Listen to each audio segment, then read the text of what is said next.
Welcome to my podcast. This is a joyful podcast. My name is Ethan Edward Sherritt. Thank you for listening to it. This one, any other one you listen to, thank you for listening to any podcast, by the way. There's some enlightening stuff, some awesome connection. It's basically people trying to get messages mixed up in this thing we call life and our universe, our together experience, as we are all in this thing together. And this is a momentous day. Holy crap. This day is amazing. I think I saw it last night briefly before I went to bed. And then I saw it on a gym TV briefly. And I'm talking about just briefly. Walked past it. And then the radio on my way to where I'm working today, which happens to be Baltimore, Maryland. They were talking on TV and on the radio. So, I paid attention to mass media today for all of maybe 17 seconds or less. And I got two messages about the momentous day of photographing the black hole. The black hole. What? Amazing. And then on the radio, they played a little clip of one of an astronomer talking about what he said was chilling and amazing and eye-opening to me. And it was, for the first time, we got a real visual glimpse of the exit to this universe. Whoa! It's just for that to be on the news today, I think is an amazing thing for society. It's an amazing thing for us. And I'm not sure if the immediate reaction will be known as everybody's kind of in glee. Hopefully it makes us collectively remember that, yes, there's this thing that's much, much grander than us, that we're a part of. Makes us that grand, but it definitely doesn't have to do with fabricated confusion and conflicts of interest of material items and possessions on this little realm. If anything, it's definitely a game. I'm sure that the people who theorize that you're absolutely 100% in a simulation, because, and then they lay out for you why that must be the case. And by the time you're done listening to the third argument, you're like, holy jeez, I'm in a simulation. People have been trying to tell us this for a long time, that you must simply master your own being within your simulation, and that's your goal. That's your goal.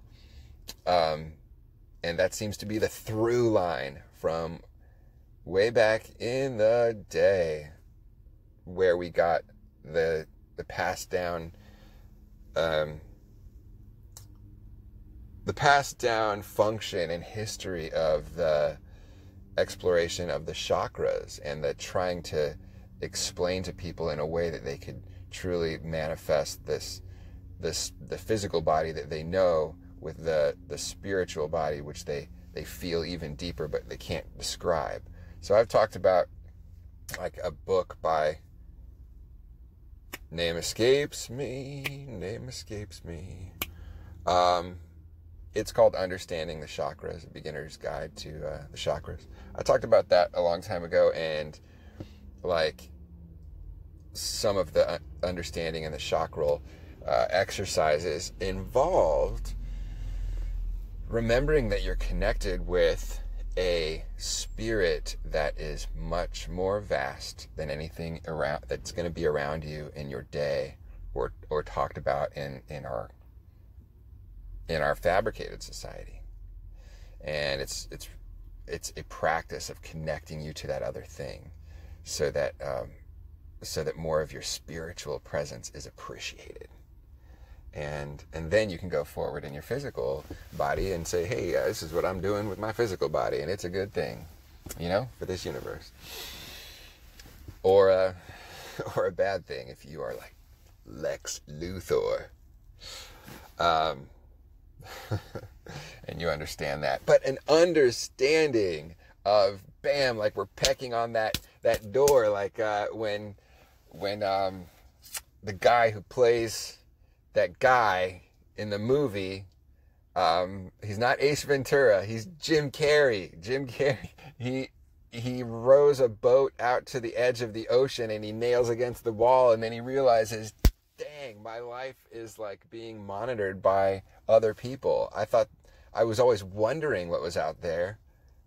And now I know that there's a much bigger thing out there that I never even had a language for, because I never possibly considered. It wasn't even on the slightest like outer edge of my consciousness. But this thing is possible now. Not only possible, but it just came into actuality for me. And it's now something that I have to process as like my new reality. Like, it's something that can give us a new reality. And that's why it's so profound, because it can cut through to creating the new shape of our world. It's thrilling. It's thrilling. And I like I said, I haven't even seen a picture of this thing yet. But black holes, man, they've been all things to me. Terrifying. At first, when I thought of them, there was when I was like, maybe 5-6 years old, I didn't watch television. Our family didn't have a TV around, but I think I remember being over at like a friend's house, and I think it was like a commercial for a TV show came on, and this spaceship in this commercial for a TV show was going like towards this black hole. And if there's no picture of it, then how did they render this thing on this 1980s TV show? Because that thing looked freaking scary. And I remember being like, thinking like, geez, a black hole, that's awful. And actually, it kind of took a little bit of mental power to get past that we're hurtling towards this giant sucking thing that is literally pulling our galaxy towards it. That's how you learn about it in school is, well, our galaxy it has this quaint little sun, and our planets rotate around it, and that's all being sucked into this terrifying black mouth of a giant monster taking us to God knows where. And you're like, can I just have some more chocolate milk, please? I'm freaking 6. So that was like my first thought of the chocolate hole, of the black hole. Yeah, let's just call it a chocolate hole. That could be something else entirely.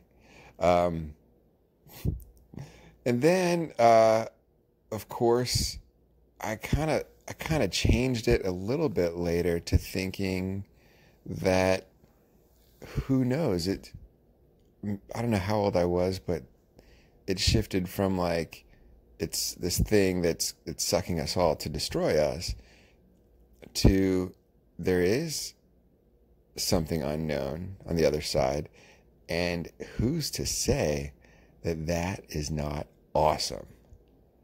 That it's not like this freaking party where as soon as we get pulled into that, it's like this music is playing and there's like flowers of different colors everywhere, and like people are dancing, and there's just like, beautiful things going on, and everybody's like, oh, now we're going through the black hole, sweet, awesome. Like, I think that's how I kind of pivoted to my thinking to, who knows, that's just as likely as it being a horrendous experience, is that it's like an amazing experience. And then my concept of the black hole, and this has kind of been until basically now, or until, I just got busy with a child and just life. My understanding of the black hole, as I understood it, was that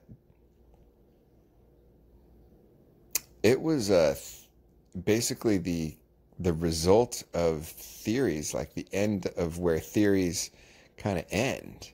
Like, just in order for this to be true and for this other thing to be true, there must be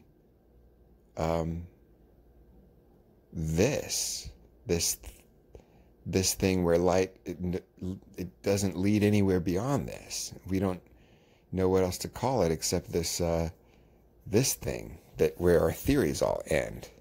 We can't explain anything beyond. Like, if this theory are all proven, or are not proven wrong. They're not proven right, but there's none of those are wrong, except they all kind of dissolve into this one place where, what's the answer there? That's like, it's like a theoretical black hole. But we kind of got glimpses of things, right? By using what do they call it in astronomy? It's lensing. I think they call it lensing, when that's how kind of we make theories about like far distant bodies in space. Is we can't even see them, but we can make theories that they're there based on light that's very far away, that we believe is behaving in a way that, if magnified enough, looks like it's kind of being affected by a gravitational field of something. And so we hypothesize that this thing that is affecting the light is a gravitational field. We kind of triangulate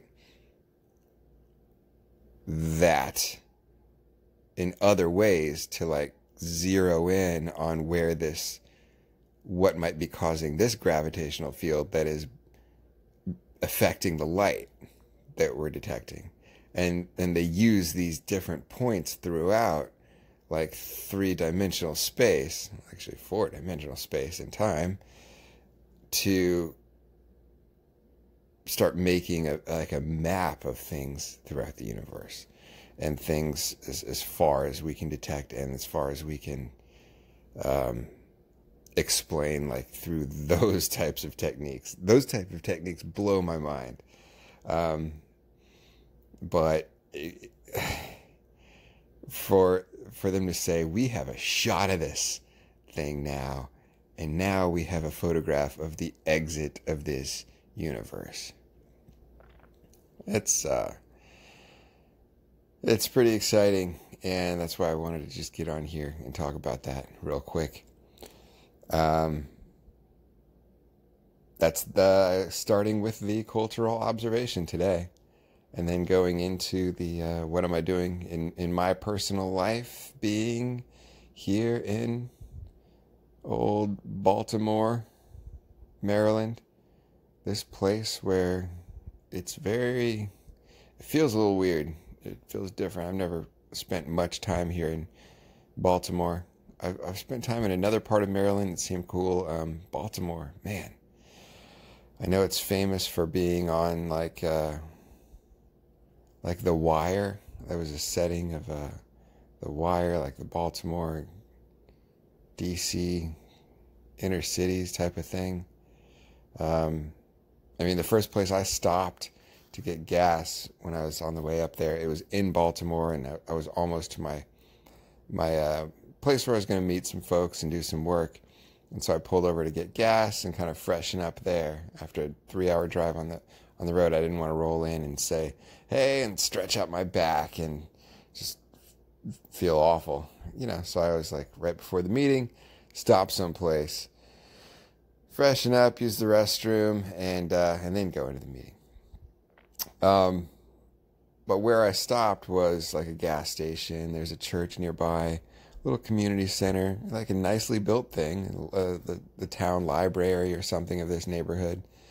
And there are these signs on like 2 of the buildings right across the street from each other that had there was like a poster, and it had a close-up cartoon of like a gun, like a pistol, like almost aiming at you with a red like slash over it, like no pistols. And it said like the annual like no kill weekend or something, and it advertised what dates that took place. And it said like, let's come together, like no killing for 48 hours, like we can do this, Baltimore. Like, let's please not have anybody kill another one of us for 48 hours. And I don't know how that went, but it was just like the first thing I saw, and I was going through, and I was like, that's a culture that,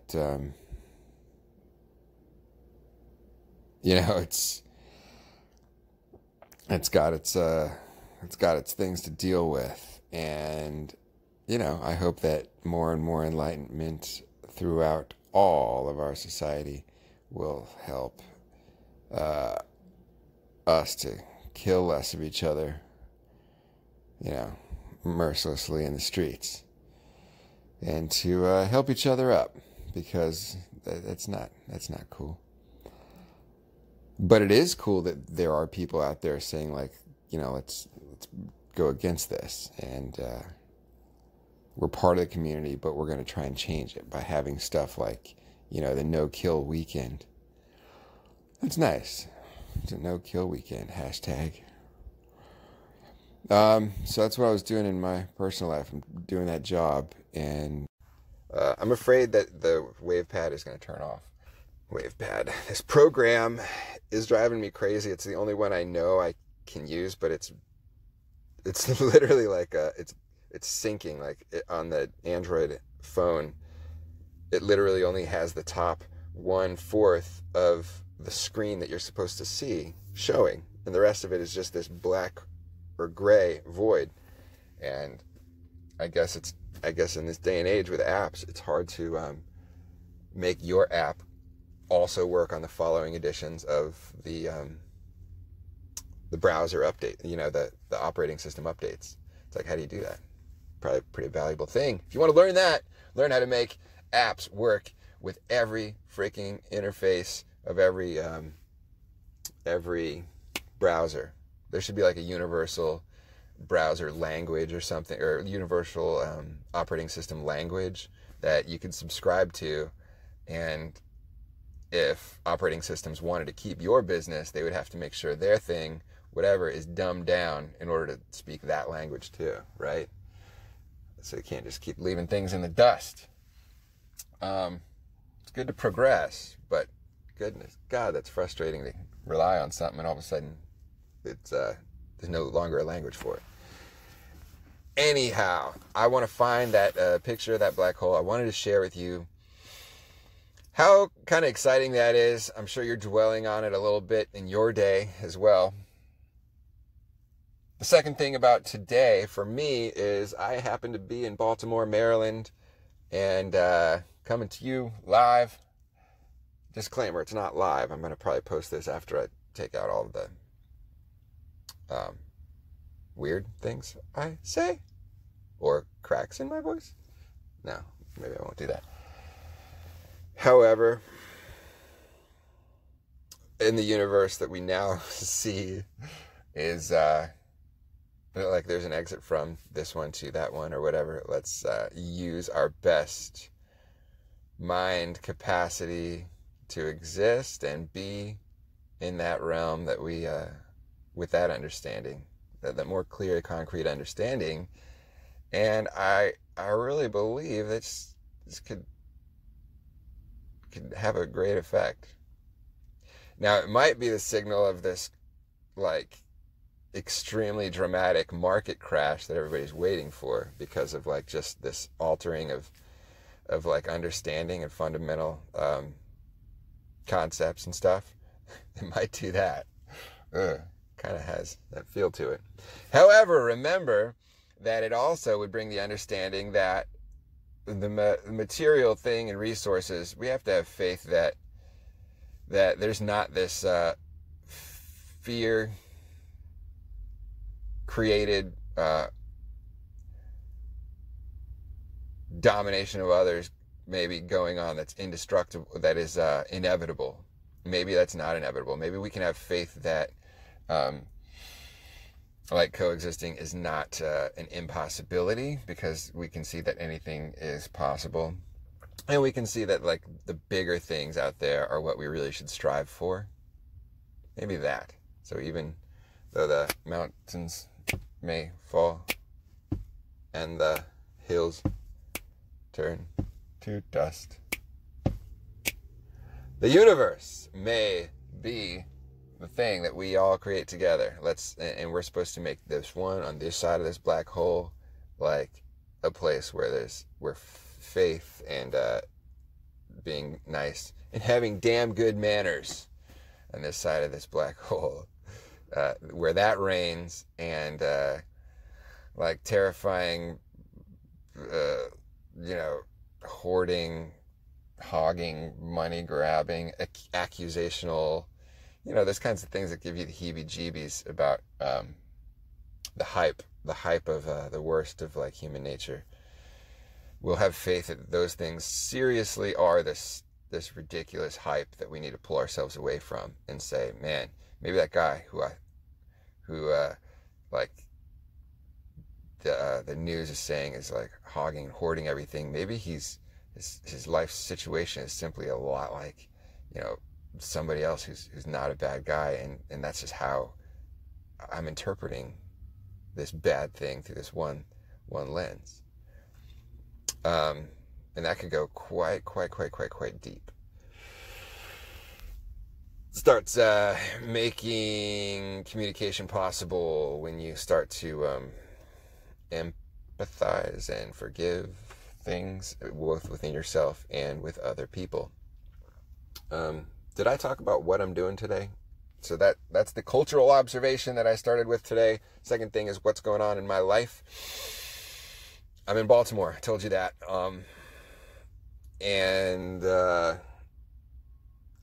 Here's what I think about Baltimore. It's in Maryland.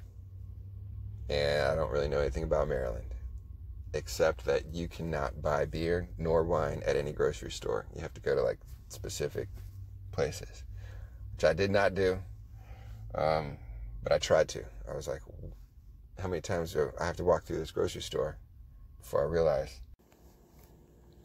this grocery store does not have any wine in it? Yeah, and then I just came to that brutal reality, and then went back to the hotel instead of going to I guess I was like, man, if you wanted a late night cocktail or something after, and by late I mean after 9 o'clock in Baltimore, I'm pretty sure for my short time there, you're going to a bar, and not my favorite type of situation, but that's cool. More power to you, Baltimore. So the third thing of the podcast is the method or discipline that I've been using. And these I'm really excited about right now. I am 10 days into 2 different books, which just coincidentally are roughly like 22-day attempts at, like, an approach. One of them is called Meditation for Beginners by, and I'm going to give you the name of this person. It's the last thing I do. Meditation for Beginners. This is a book that I have, and it is written by an author of the book named Vern Lovic. Vern Lovic, Lovic is her name. And I've talked about struggling with meditating, and are you doing it right? You're not doing it right. Am I doing it right? Maybe I am doing it right. How do I know? If you don't like fully think that it is working all the time, then why not go back to a beginner's book? That's what I thought. Because the benefits of it are too like overwhelming to not try to do even better. So that's why I did that book, and it's 22 days, and so far I'm on like the 10th day. And she's really cool about it. Like, hey, if you need to do that past day again, do it again. And so that's why I think I have done a couple of the days like again, because I didn't quite do them correctly, or I missed a day traveling or something. So good insight on how simple to start, and just that her attitude, it makes you say like, I can do this to yourself. It's really cool. The other book that I'm jazzed up about, this is called A Miracle Morning. The Miracle Morning by Hal Elrod. Hal Elrod. Yeah. H-A-L. Last name is E-L-R-O-D. And this book encourages you and shows you, just motivates you to have time in the morning as soon as you wake up to fill your, like, this 1 hour in your morning with 10-minute blocks of things that are like 1,000% like definitely good for you. And there's only like a few of them, like meditating / silence, prayer, reading something that's educational, exercise, breathing, envisioning,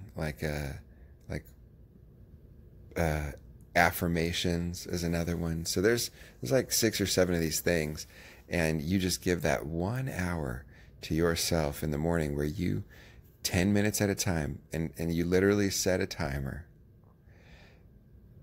No pressure, just 10 minutes of reading something that is good for you to read. And then the timer beeps and you go, all right, now it's time to exercise for 10 minutes. And the timer beeps and then you go, all right, now it's time to, stretch for 10 minutes, or do my 10-minute meditation right now. One thing I'm going to share with you that I've learned is that if you're going to, like, say you do 20 minutes of this, maybe you don't do a whole hour tomorrow. You just do not a whole hour, but you only do 20 minutes. So 10 minutes of one thing, 10 minutes of another. Do some affirmations to yourself before you try to sit in meditation. Do your thankfulness, your joy journal, your gratitude journal a little bit for the 10 minutes first. 10 minutes of just moving that pen on the paper with some beautiful things, get the troubled things out, and then add some gratitude. Just pour on that gratitude on that paper. And for something, you find something that you're thankful for, and then find something else. Put it down on that paper. And then when you come to sit, I believe you'll find it easier, because you've just placed your conscious mind towards those positive things. Because part of meditation is understanding that it's just your mind thinking things that haven't happened yet are probably going to be the case, and things that have happened are like somehow like still happening. It's like these not real manifestations within your mind. They're not real. They're not really things. They're in your mind. They're in our minds. But they can sure seem like they're there. But right before the meditation, to focus on the joy journal, because I did it the opposite. Like 2 mornings ago, I was just like, yeah, this morning I'll just do this one first. And then I found myself like in this dark place, with just afraid of this thought and that thought. And that I was like, thank God I realized it the following day. And I was like, geez, I just woke up and I let my mind go wild, and I couldn't, my silence, my meditation was really filled with like things that literally have not happened. And what kind of a mind would do that? Why do our minds do that?